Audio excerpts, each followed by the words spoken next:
Olá, seja bem-vindo ao canal A Palavra Viva, o canal que transmite a mensagem de Deus em podcast. Eu sou o Jefferson e hoje, continuando o tema em destaque, que é: de quem é a culpa? Quem tem a culpa pelo fato de o Senhor Jesus ter sofrido o que sofreu naquela horrível cruz? A cruz, que no contexto bíblico é sinônimo de maldição, conforme Deuteronômio 22, 23. Pois é, será comentado de forma resumida esse ponto que é muito importante dentro do contexto bíblico. O texto bíblico, para o assunto que vai ser discorrido, se encontra em Mateus capítulo 27, versículos 1 e 2. Diz assim: Ao romper do dia, todos os principais sacerdotes e os anciãos do povo entraram em conselho contra Jesus, para o matarem, e amarrando-o, levaram-no e o entregaram ao governador Pilatos. E agora, de quem é a culpa?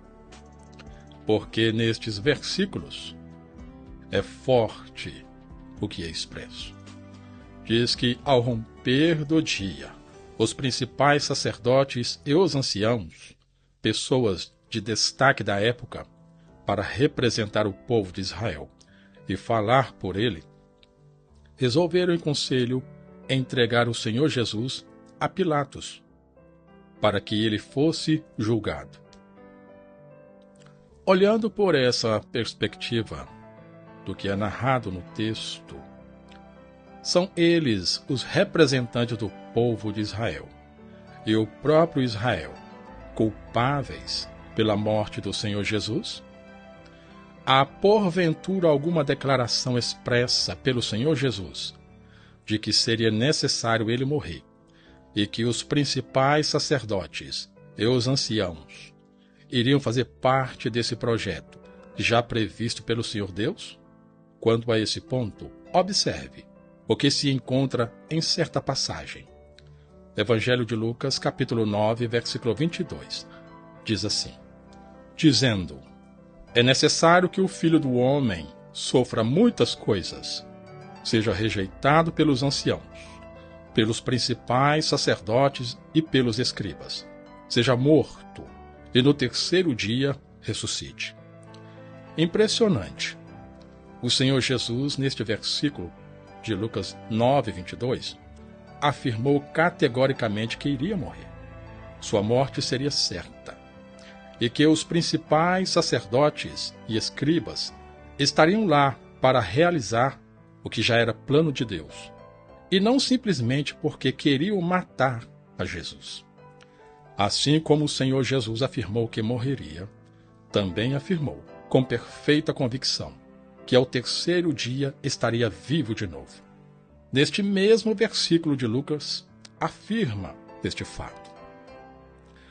Assim como esses destacados homens de Israel, sacerdotes, escribas e anciãos, parte do povo de Israel pediu por livre e espontânea vontade a crucificação do Senhor Jesus, como está escrito em Mateus capítulo 27, versículos 17, 20 e 25, que falam da seguinte forma: Estando, pois, o povo reunido, perguntou-lhes Pilatos: A quem quereis que eu vos solte?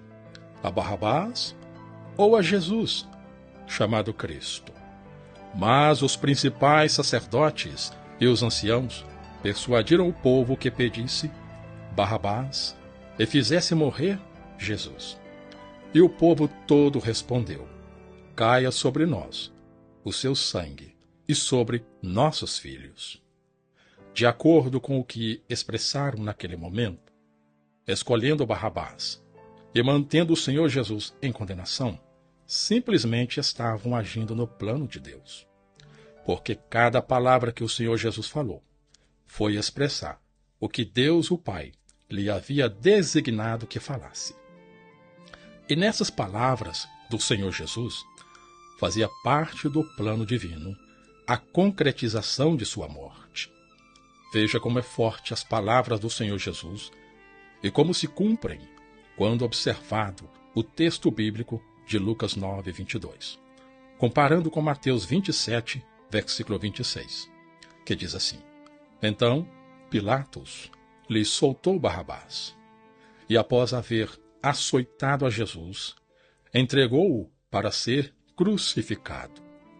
A crucificação neste versículo foi sinônimo de morte e cumprimento da palavra do Senhor.